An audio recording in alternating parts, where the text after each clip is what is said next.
Sebutkan itu, kita bisa menguji adakah getaran iman dalam jiwa kita. Quran surah 8 Al-Anfal ayat kedua. Innamal mu'minuna alladzina idza dzukirallahu wajilat qulubuhum. Sungguh orang yang masih punya iman itu, kalau diperdengarkan nama Allah kepadanya, akan ada getaran dalam jiwanya.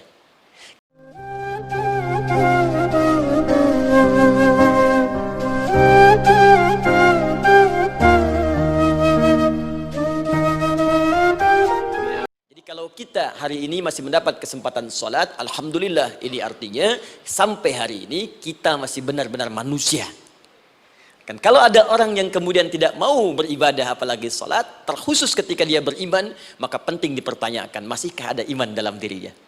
Karena itu kata Allah dalam Al-Quran, surah ke-8 ayat yang kedua, aku akan perdengarkan namaku, sehingga ketika disebutkan itu, kita bisa menguji adakah getaran iman dalam jiwa kita.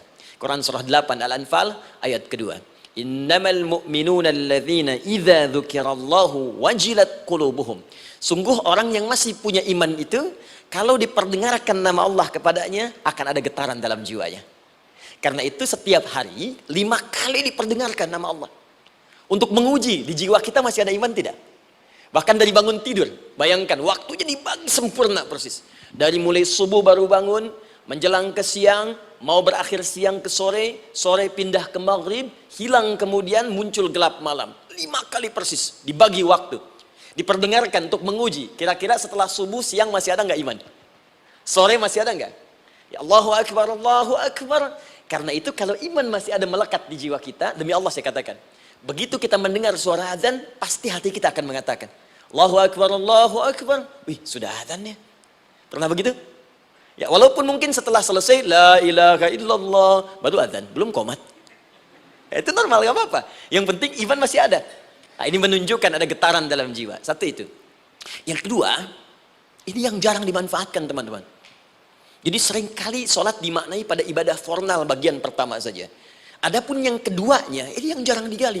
Padahal sekali saja dalam sehari itu 5 kali Allah menunggu kita. Ternyata sholat itu satu-satunya wasilah ibadah yang disebutkan dalam Al-Quran untuk langsung memohonkan semua kebutuhan yang kita rasakan. Bahkan sebelum kita diminta sholat, itu kalimat pertamanya bukan ibadahnya. Kata Allah, kau punya masalah apa? Sedang butuh apa? Sedang punya problem apa?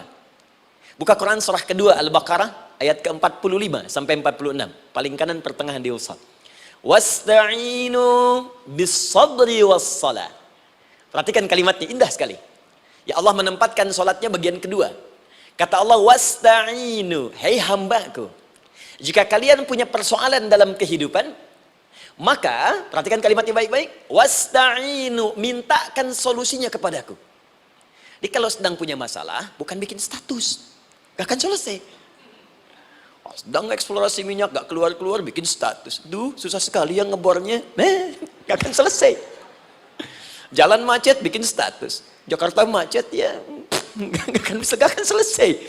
Ya, apa yang harus dilakukan kata Allah? Jika Anda beriman kepadaku, yakin denganku, maka wasta'inu, punya persoalan, minta kepada Allah. Caranya bagaimana? Satu, bis-sabri. Terima dulu masalah itu, jangan dikeluhkan. Kaidah lain muncul, karena mustahil saya akan titipkan persoalan kalau tidak Anda mampu mengatasinya. Kaidah Quran surah kedua ayat 286, kita hafal ayatnya. La yukallifullahu nafsan illa usaha. Perhatikan kaidahnya. Allah tidak mungkin menguji seorang hamba di luar batas kemampuannya.